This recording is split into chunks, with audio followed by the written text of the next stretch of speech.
شروع اللہ کا نام لے کر جو بڑا مہربان نہایت رحم والا ہے۔ اے پیغمبر صلی اللہ علیہ وآلہ وسلم،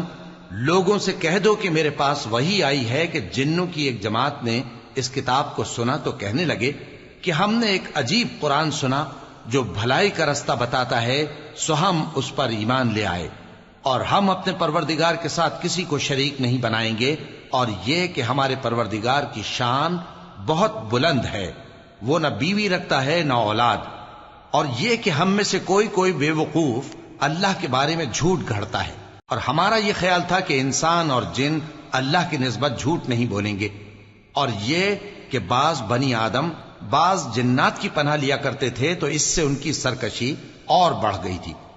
اور یہ کہ ان کا بھی یہی اعتقاد تھا جس طرح تمہارا تھا کہ اللہ کسی کو نہیں زندہ کرے گا، اور یہ کہ ہم نے آسمان کو ٹٹولا تو اس کو مضبوط چوکیداروں اور انگاروں سے بھرا ہوا پایا، اور یہ کہ پہلے ہم وہاں بہت سے مقامات پر فرشتوں کی باتیں سننے کے لیے بیٹھا کرتے تھے، اب کوئی سننا چاہے تو اپنے لیے انگارہ تیار پاتا ہے، اور یہ کہ ہمیں معلوم نہیں کہ اس سے اہل زمین کے ساتھ برائی مقصود ہے یا ان کے پروردگار نے ان کی بھلائی کا ارادہ فرمایا ہے، اور یہ کہ ہم میں بعض نیک ہیں اور بعض دوسری طرح کے، ہمارے کئی طرح کے مذہب ہیں، اور یہ کہ ہم نے سمجھ لیا ہے کہ ہم زمین میں خواہ کہیں ہوں اللہ کو ہرا نہیں سکتے اور نہ بھاگ کر اس کو تھکا سکتے ہیں، اور جب ہم نے ہدایت کی کتاب سنی اس پر ایمان لے آئے، سو جو شخص اپنے پروردگار پر ایمان لاتا ہے تو اس کو نہ نقصان کا خوف ہے نہ کسی طرح کے ظلم کا، اور یہ کہ ہم میں بعض فرما بردار ہیں اور بعض نافرمان ہیں، تو جو فرما بردار ہوئے وہ سیدھے رستے پر چلے، اور جو نافرمان ہوئے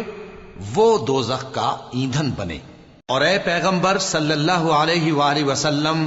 یہ بھی ان سے کہہ دو کہ اگر یہ لوگ سیدھے رستے پر رہتے تو ہم ان کے پینے کو بہت سا پانی دیتے تاکہ اس سے ان کی آزمائش کریں، اور جو شخص اپنے پروردگار کی یاد سے منہ پھیرے گا وہ اس کو سخت عذاب میں داخل کرے گا، اور یہ کہ مسجدیں خاص اللہ کی ہیں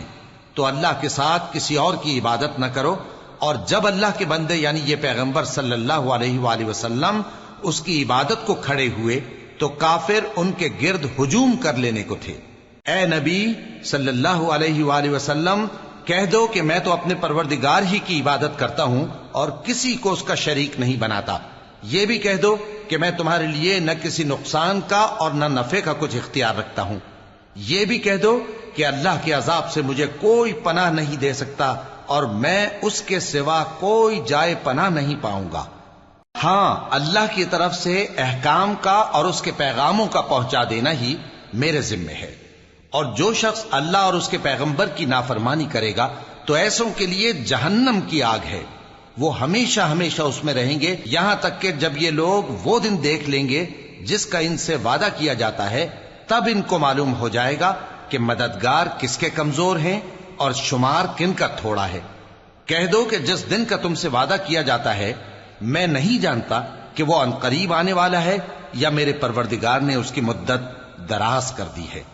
وہی غیب کا جاننے والا ہے، سو کسی پر اپنے غیب کو ظاہر نہیں کرتا، ہاں جس پیغمبر کو پسند فرمائے اور اس کو غیب کی باتیں بتا دے